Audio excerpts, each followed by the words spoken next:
Good evening, everyone, and welcome to the Brian Crombie Radio Hour on Saga 960. So this week, we had something called National Coming Out Day, which is a day when people that have different sexual orientations are supposed to talk about it, celebrate it, and motivate other people to feel comfortable with either their sexuality or at least other people that have sexual orientations that may be different than what we might consider normal. And I was really quite impressed with one of my contacts on LinkedIn. Victoria Pelletier is her name. And she's a senior executive with Accenture. She's a speaker, an author, a passionate diversity, equity, and inclusion leader, a networking champion, a board director, a very impressive young lady. And she announced again, so it wasn't that she came out, but she announced and reminded people that she came out as bisexual and that she was proud of that and that she wanted people to be aware of that. And I thought that was kind of interesting. So I wanted to reach out to her and find out a little bit about her story. So Victoria, welcome to our show. How are you? I'm great, Brian. Thanks for having me here. My pleasure. So you in your announcement, you talked about how it was a difficult decision to make that announcement, and that you did it, and that you were proud that you did it. Tell me a little bit about when you decided that you were bisexual, and why it was something that you wanted to come out about. So I came out as bisexual at age 14, growing up in Calgary. 30 years ago, it was much more conservative than it is today. Yeah. While I went to a Catholic high school. So, I wasn't public to many about my sexuality at that point. And it wasn't until I moved to Toronto in my early 20s when I became much more comfortable with it. One, because Toronto was a much more open city. There's a gay village there. I found others like me. But I was still very cautious around how public I was about my sexuality in a variety of settings. I ended up meeting my ex-wife at 22 and was married to her and had 2 children while I was with her and brought her to corporate events. And I saw and experienced a lot of adversity and people who weren't as open and as accepting. I now have a gay daughter as well. And when I think about the experience that she and I, quite frankly, both are very fortunate being born in Canada and living in North America, period. The environment's much more accepting. And so I recognize we've got privilege, but not for everyone. When I think of colleagues that I work with internationally, or I think of families who aren't as supportive as my mother in particular was, or as I am with my daughter, I feel it's important to share my story, share my voice, share my experience to help others. So when you came out at 14 in a Catholic girls' school, number one, why'd you do it? Number two, what was the reaction? So I came out to my best friend. She and I both talked openly about the experience. We were both open to it. And so I think I understood at that point that for me, love is love. I knew that at a very young age, but it was not something I broadcast across the school. That's for sure. So while coming out publicly, you just came out to one person. And a small group of friends. But I wasn't doing it in my Catholic school, high school. That's for sure. Right. Okay. And so really you came out publicly, I guess, when you moved to Toronto is what you're saying. Yes. I didn't really have many experiences. I tried in Calgary to find others, to find places to go and people like me, and struggled, quite frankly, with it. So it was moving to Toronto, and I happened to be put up in a hotel by my employer, who relocated me there right on Church Street, which is the epicenter for Church and Wellesley of the gay village. So right. I was instantly exposed to it. I met colleagues who were LGBT, and so I had others to support me. And it was at that point that I started dating women, because I hadn't back in Calgary. I knew what I felt, but I hadn't done anything about it. Really? So you knew that you were attracted to females, but you didn't sort of act on it? I didn't, not as a teenager. It was literally when I was 20 years old and moved to Toronto, and initially I even dated a boy when I first got there, a man. We were adults at that point, and then started to meet more and be in the community, and realized as I knew in my head, but now my heart started to, realize that for me, it was about the individual, the person, and I became attracted to, I was very fortunate to just be attracted to smart, funny, kind people, regardless of their gender. And tell me, what was it like coming out? Was the business community accepting or not accepting?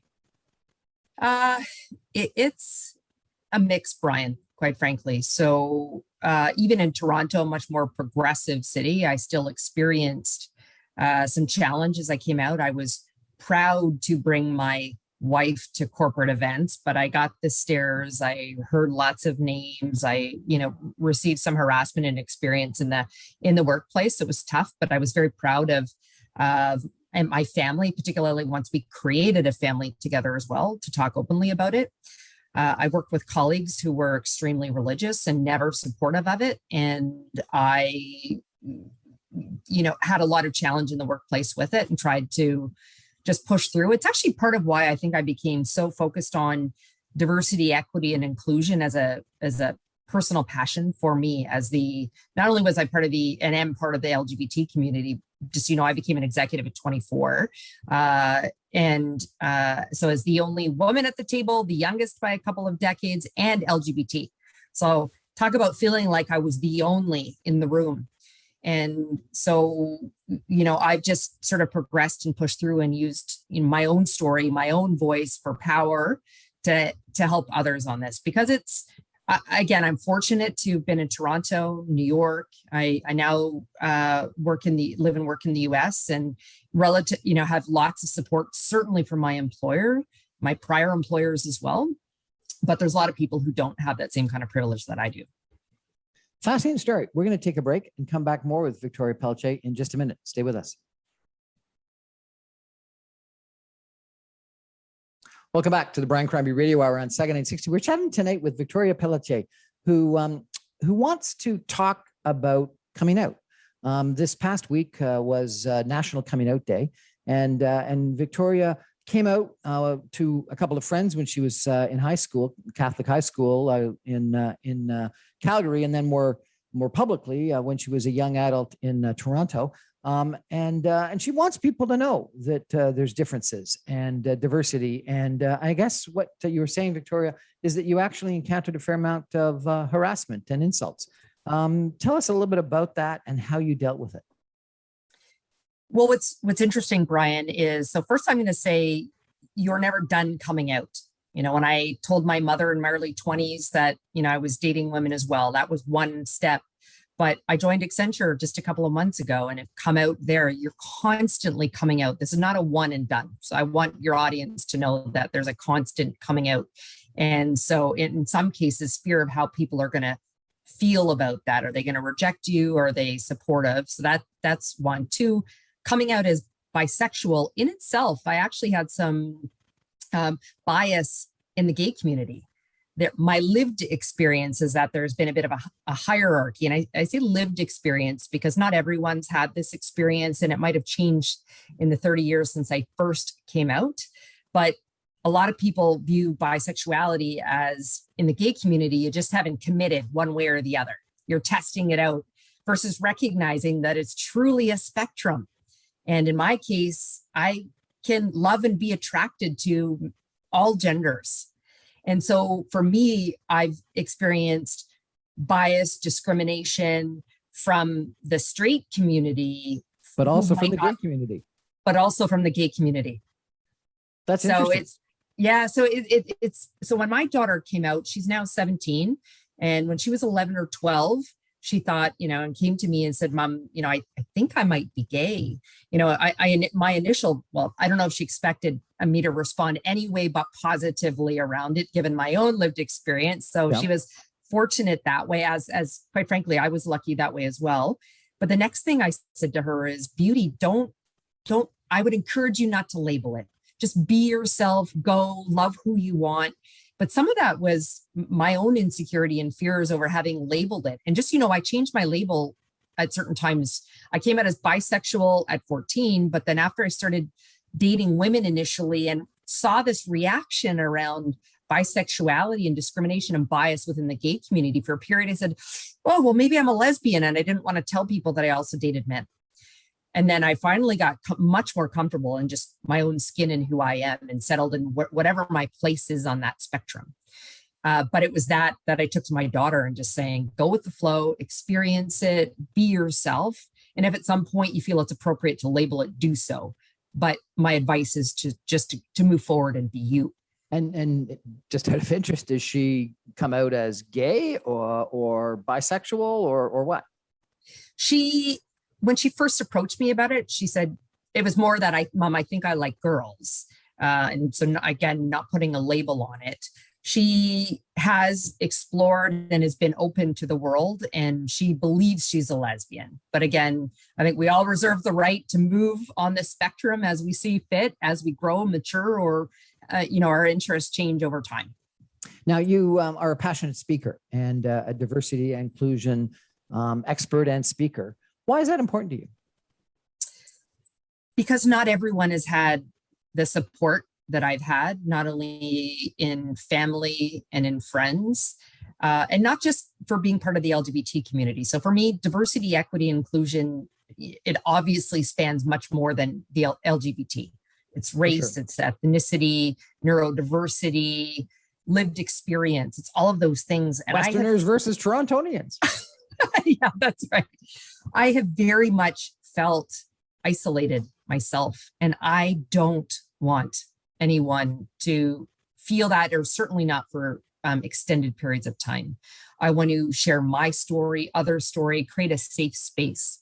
But in doing so, that means educating others, not just on my own experience or others' experience, but on the inherent biases that we all have, unconscious biases. So making that, come to the forefront. So for me, I've brought it both, whether it's the advancement of women in the workforce, being a female executive at a young age, whether it's LGBT, whether it's other kinds of lived experience, bringing that to the forefront, doing the education, but also talking a lot around intentionality. Right? What's intentionality? What do you mean by that? So I work a lot with businesses and business leaders around how to create more diverse, equitable, and inclusive organizations and cultures, how to create a sense of belonging. But to do that, one must be incredibly intentional. So as a business, that means, around the programs, the policies that they build, and everything that they do, the products or services, is it inclusive to all of their consumers? Creating an environment with which someone with who's diverse feels a sense of belonging. So that means creating great employer brands, creating safe places where, people feel that they can show up and be their authentic selves every day. So I choose to stand on stages, to sit in boardrooms, educating, talking through strategies on how to do this successfully to create a better outcome and, quite frankly, community for all of us. You've been very successful. You say you became an executive at age 24. You're obviously extremely articulate. Do you think that you've been passed over for opportunities, promotions, jobs because you're female, because you're bisexual, because you're lesbian? I think, I don't believe that I've actually been passed over, but I am a very driven, passionate individual who lives. I sign a lot of my social media posts off with hashtag unstoppable, and the other one is no excuses. And that's because I don't let obstacles that come my way prevent me from getting where I want. That doesn't mean, Brian, that I haven't had opportunities with clients in organizations I've worked with put aside because I thought I might not be a good fit, or maybe they were concerned that the client was too conservative. So maybe I shouldn't be the one that was in front of them, or they respond better to men versus women. I've heard that. What I've have heard many, many times is more traditionally masculine, feminine ways of describing my style or others. So things that would be applauded in my male colleagues, it turns out to be negative for me. I had the nickname Iron Maiden at one point. because I'd been through, in my career, I've been through 18 merger and acquisition transactions.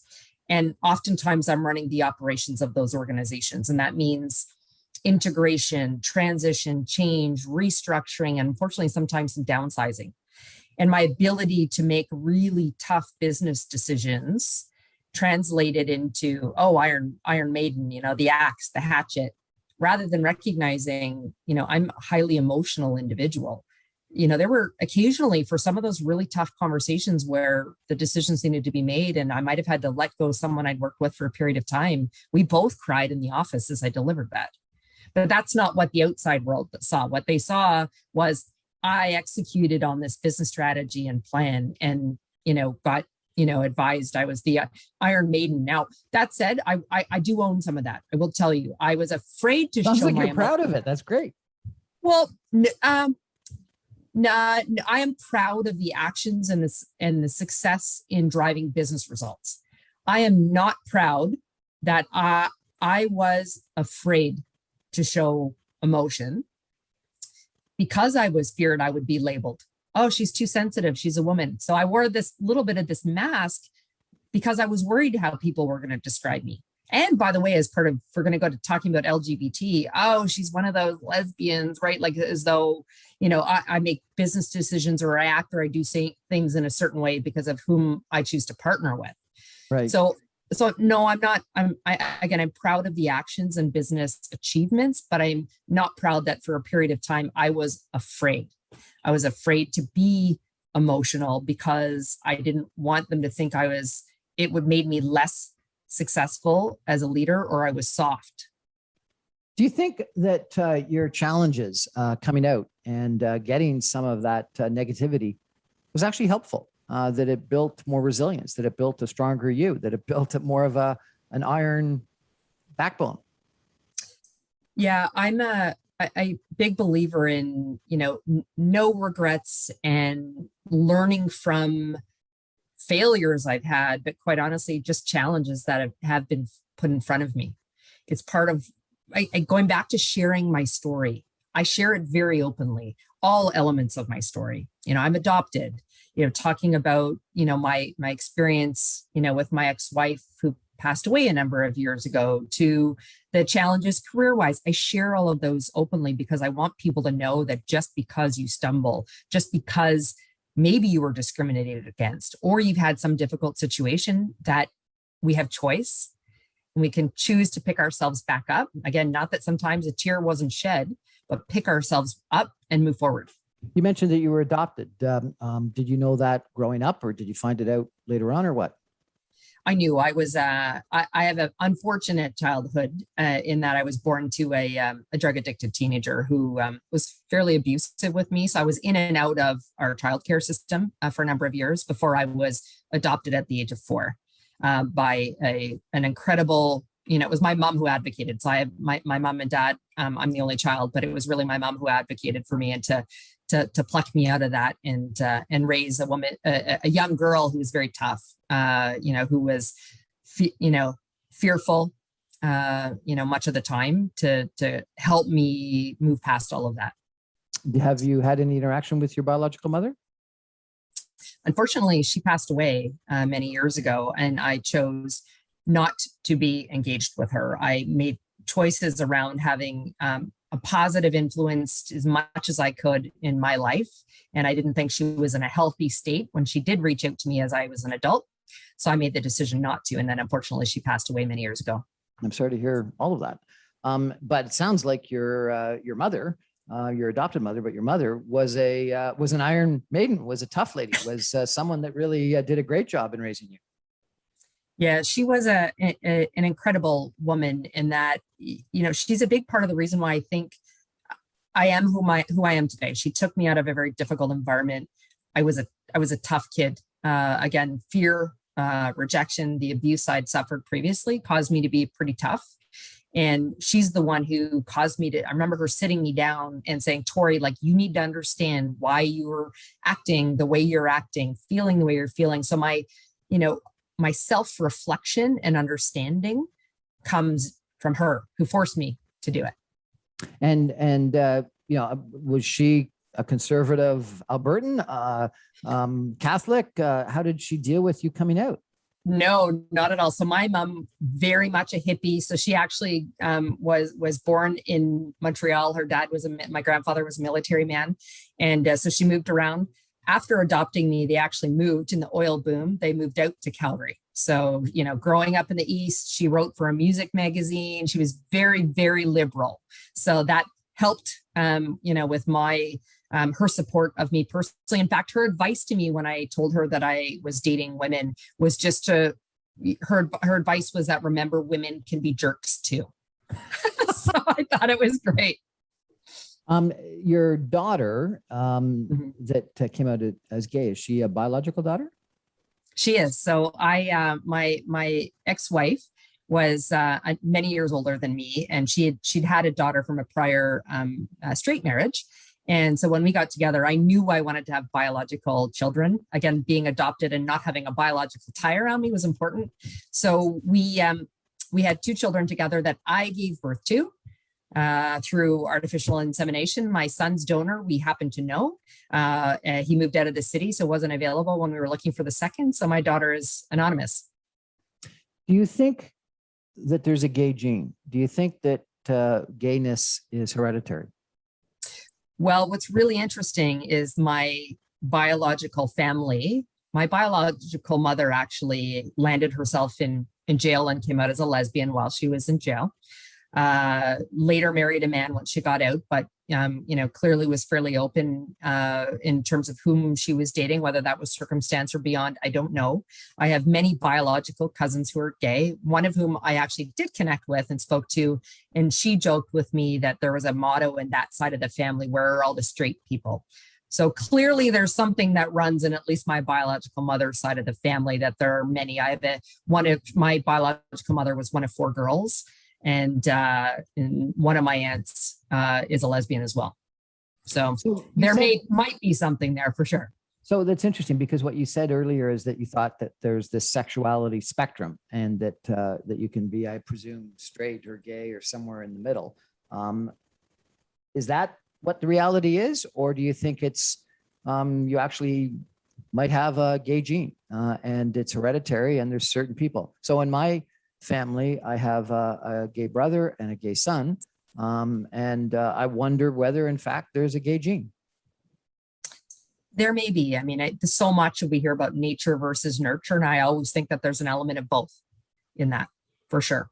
And I absolutely, going back to, I believe that there is a spectrum, and this is where, as an advocate from a bisexual perspective, part of the reason I make sure I proudly say I'm the B in the LGBT is because I want people to understand that there is a spectrum. It's not binary, whether that be actually in terms of gender or sexuality. We're talking tonight with Victoria Pelletier, who is a speaker and an advocate and a senior executive with a large consulting firm, Accenture, who wants to make people aware that there's a B in LGBTQ, and that she's proud to be bisexual, and that she came out when she was in her mid-20s.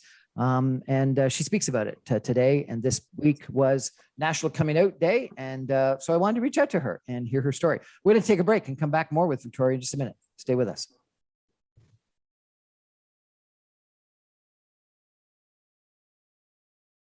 Welcome back to the Brian Crombie Radio Hour on Saga 960. Having a really interesting chat with Victoria Pelletier tonight. She is bisexual. She is a senior executive with Accenture, a big consulting firm globally. She's a speaker. She's been a diversity and inclusion passionate expert and an advocate. And we're chatting because this week was National Coming Out Day, and I thought that it would be interesting to talk to someone about coming out and about what it's like and what some of the challenges are. But I think you also raise a couple of other issues in your conversation, particularly in regards to some of the work that you do with companies in your professional life. I like the line that I've heard millions of times, but it's a good line, that diversity is a fact, inclusion is a choice, which I think leads to your comment about intentionality, that you've got to choose if you want to actually have an inclusive attitude, personality, workforce, et cetera. The other thing that always comes to mind to me, and you're probably very familiar with Richard Florida, who wrote lots of different books about successful cities and successful companies. And he had the 3 T's: talent, technology, and tolerance. And his key was that you've got to be able to have a society or a company that is tolerant of diversity, because if you're not going to end up having people that have got different ideas and different outlooks and access to different peoples, whether they be countries or races or sexualities or whatnot. Tell me, how do you advise companies to become more tolerant, more inclusive? Brian, we've been talking about, and the acronym has changed. It was about diversity, and then it was around inclusion. Now it's around equity. So DE&I for decades, but it felt like it was kind of this HR check in the box or a nice value statement. But a lot of companies and leaders were not being intentional around what that looked like. But what we're seeing now is, I don't know, many of your audience members will have heard the phrase, the great resignation that we're experiencing right now, where post-COVID, it's created this great opportunity for employees to assess what work means to them, to their life. Does it give purpose? Do they feel like there's impact? What kind of balance do they want to have? So there's been this great assessment of vocation. So what we're seeing is a mass turnover in organizations by people who are choosing to do work that means much more to them, working for companies where their purpose aligns with their personal purpose or values. There was a McKinsey study recently that showed that over 40% of employees that they surveyed over, I think it was 5 or 6 countries worldwide, said that they would look to leave their organization. And it wasn't for the reasons we're all thinking of in terms of flexibility and working virtually or in a hybrid model. A significant portion of that was around what I just talked about, working with companies that are aligned with values. And a large percentage of that is around whether they felt a sense of belonging. A sense of belonging. Right. And so belonging. But people needed to belong to a company. It's not just getting paid more. It's that you actually, and it's not being tolerated. It's that you belong. Tolerate and belong are pretty different. Yeah. I mean, well, even to tolerate versus to include someone is a very different statement.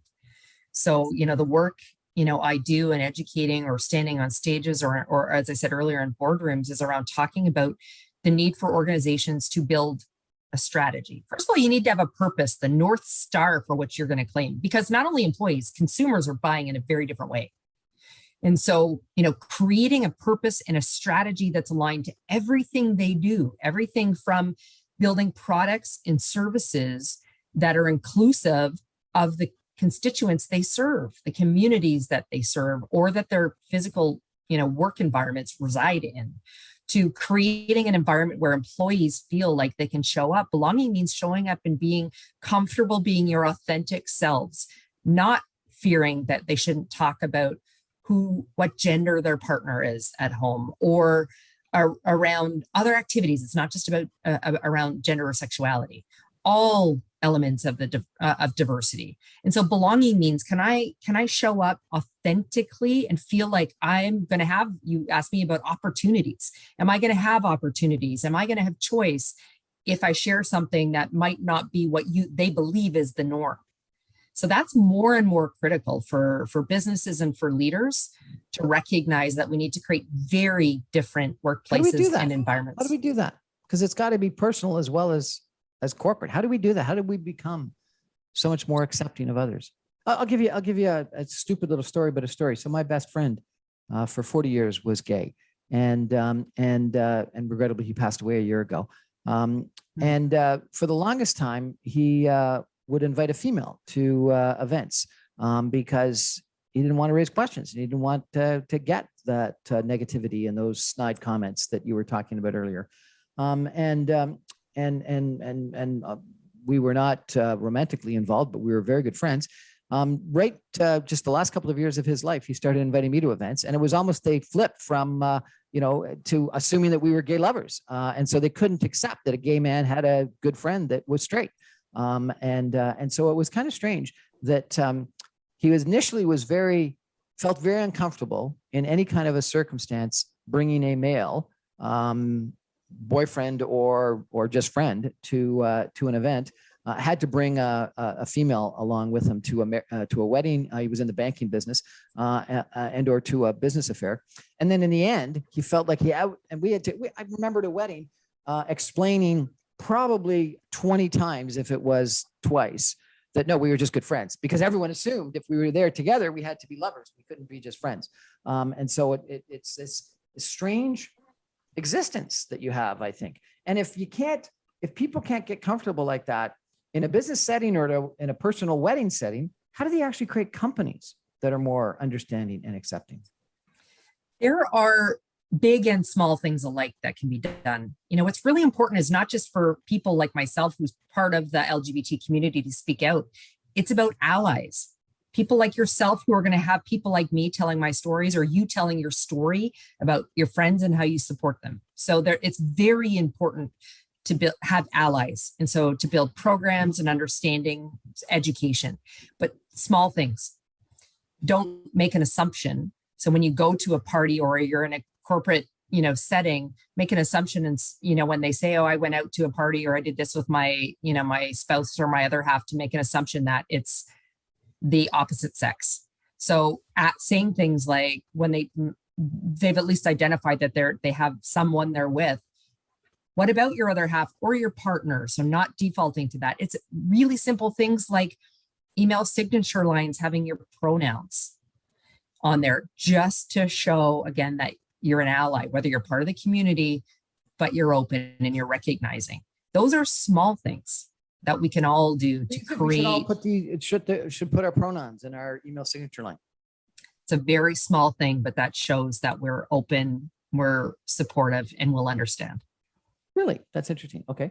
And companies that you've been hired by to create these more inclusive communities, inclusive companies, what would you tell them to do? Would you tell them to ask people to change their signature lines?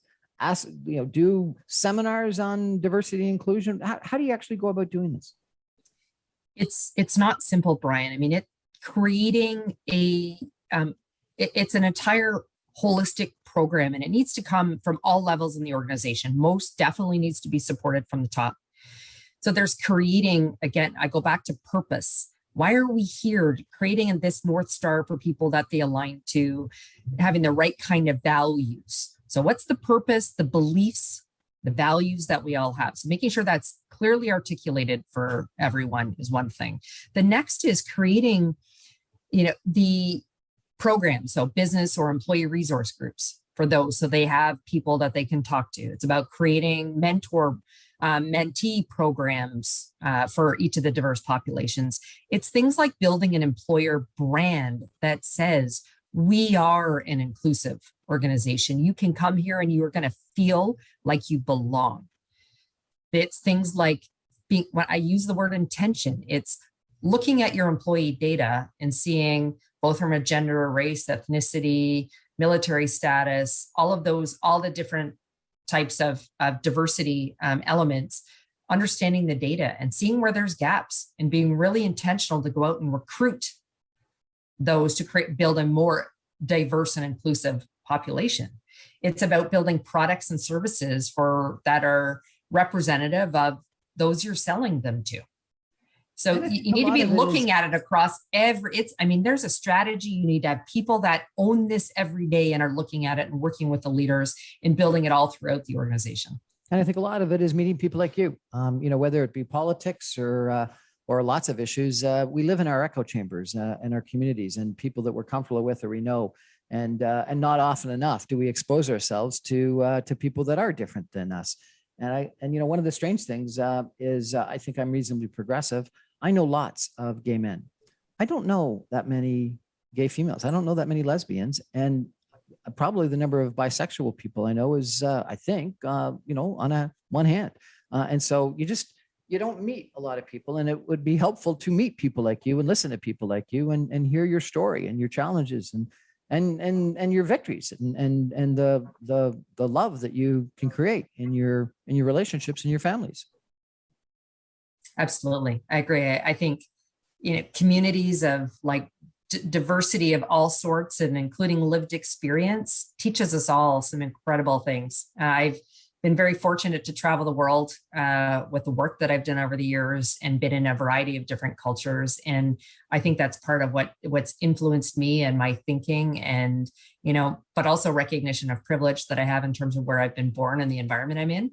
But it's just enriched me so much to have very diverse people around me. We all need more diversity. We all need more exposure to people that are a little bit different than us. And I do think that whether Richard Florida picked the right word or not, when he used the word tolerance, I think the idea that having people that are different than you in so many different ways, whether they be a geographical location or functional skill base or sexuality or race or religion or whatnot, leads to, in the end, a whole bunch of different ideas and better decision making, and more access to better markets in the end. And so it's something that we need to do. And one of the examples that I love that he used is that if all the gentlemen making decisions in the auto business in Detroit looked like me, you didn't have a lot of diversity of thought, because they all did look like me, and they all went to the exact same country club and had lunch together. And you needed to have a management team that had a little bit more diversity than guys that look like me. So I congratulate you for the effort that you're playing in this regard. We're having a really interesting chat. I'm at least with Victoria Pelletier, who is a advocate for diversity and inclusion. She's bisexual, and she wants people to know that on National Coming Out Day, that people have gone through some challenges, and yet it's something worthwhile doing because it can lead to a far better life. We're going to take a break and come back with some concluding comments in just a minute. Stay with us, everybody.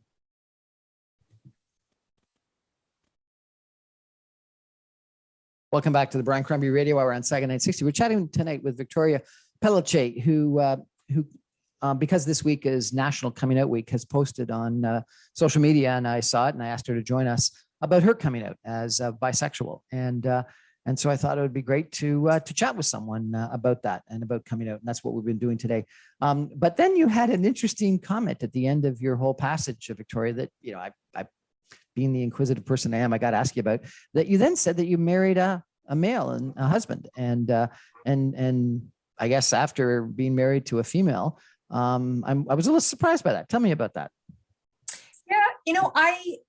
I've mentioned earlier that it's about falling in love with a person and the right fit for me in terms of, someone who makes me laugh, someone who I can have intellectual conversations with, someone who makes me feel safe and loved. And in this instance, it happened to be the man that I married a number of years ago. And, and it was very interesting. I mean, he'd never been married. He had no children. We met, funny enough, we met in the Dominican. I took my children away for Christmas after my ex-wife passed away from cancer. And she and I had been divorced actually for a number of years, and met him. I was not looking. My focus was on my children and finding a job at the time that had less travel, as now a single parent. And, I met him, and we had a shared connection. We're both fitness fanatics. We saw each other in the resort gym and then on the beach, and started to talk. And I was surprised to hear this thick French Canadian accent here in the Dominican, where we were on vacation. And we just clicked. We shared passions. He's an incredibly intelligent man who tells, as the kids will say, cheesy dad jokes. He adopted my children. We are a family. Pelletier is his last name. And I've never felt so much joy and love. And you might ask me the question, and others have asked me the question, does this mean that I'm straight now? No, it doesn't. I am bisexual. I love individuals. I love people. And, jokingly, my husband and I can, go out and be sitting on a patio and see a beautiful woman walk by, and we can both appreciate her beauty, and that won't change. What does your husband think about your past bisexuality or your current bisexuality? He knew from the moment we met. Again, I wasn't looking to date. And so as we shared our stories while we met, and by the way, it was my daughter who will like to think she got us together, because while he and I were having a conversation at the resort, my daughter was swimming in front of us, and she found out he was by himself for Christmas. And she invited him to join us for dinner, because you cannot be alone for Christmas, she said to him. So he knew. I shared the experience that unfortunately my ex-wife had just passed away. I wanted to create an experience that wasn't in the same environment back in Toronto. So we went away. So he knew literally from within an hour or two of having met me. So it's not anything that was hidden from him. He's also very, very open and progressive. He himself worked for a gay man for 25 years. He's been very involved in the dance community from his, and also what he was doing from a work perspective. So he was very, very open and supportive. It wasn't new for him. You know, I think many people are fearful that bisexuality means there's promiscuity, and that they're not the same, right? Bisexuality means the entire universe is open to me to potentially date, but I've chosen to be in a monogamous relationship with my husband. He doesn't. I had a friend that told me his bisexuality doubled his options. Exactly. It's a great thing. So, you know, when I was single, it was fantastic. But you know, he's my partner and partner for life. I had a friend, female friend, who was straight and then was lesbian and is now with a man. And she changed her look as she went through those different stages. And, you know, once was very feminine looking and once was not terribly feminine looking. Tell me a little bit about that. I did the same, Brian. I think in an attempt to fit in. So I have, for those who might end up, you know, going and looking me up, I have a big curly blonde mane of hair. It's got way more gray than I'd like to speak about now, and I've always had it, born with this curly mane. And I decided when I started to date more women and dated my ex-wife to cut it all off. I didn't stop wearing makeup, but I looked much more masculine. The clothing I wore was much more masculine. I did all of that to fit in. As I said earlier, I was fearful even to say bisexual, and I would often just say, oh, I'm a lesbian. And maybe for a period of time, I thought I was. But then as I grew older and much more comfortable and confident in my own skin, in who I am and how I feel at my best, I am who I show up as today. You know, so the blonde curly mane is back, and it's a big part of my brand. If you look at any of the photos I tend to post, always have the hair down. You know, I choose to wear makeup when I stand on stage, but I'm not beholden to that. I choose not to wear it on the weekends unless I absolutely have to. All of those things now are about how I feel in that moment and what makes me comfortable. But that's come with self-love, respect and comfort and confidence in myself and who I am. And at 20 something, my need to fit in meant I tried to look, do, say things to do that, just that, fit in, or what I thought was fitting in. So, you know, this has been a fascinating conversation, and thank you so much for sharing with us. And as I said, this week was National Coming Out Day. I hadn't heard of that before, but I guess it's a thing. And so it's wonderful that we were able to honor it by chatting with you. I guess what I've taken from this conversation is a couple of things: authenticity, acceptance. I guess I thought inclusion was good. You're saying no, going past inclusion and equality is key. And self-love, I guess, is the other thing that you've said on a couple of occasions, and that a lot of people have difficulty with that. And so it's wonderful that you've been able to find that comfort with who you are in different stages of your life in different ways. So we could all learn from that. Thank you. I'm glad I could share with your audience today. Well, that's our show for tonight. Thank you to Victoria Pelletier for sharing with us. I really appreciate it. And I think all of us need to learn a lesson from Victoria about authenticity and acceptance and equality and self-love. Thanks. Good night, everybody.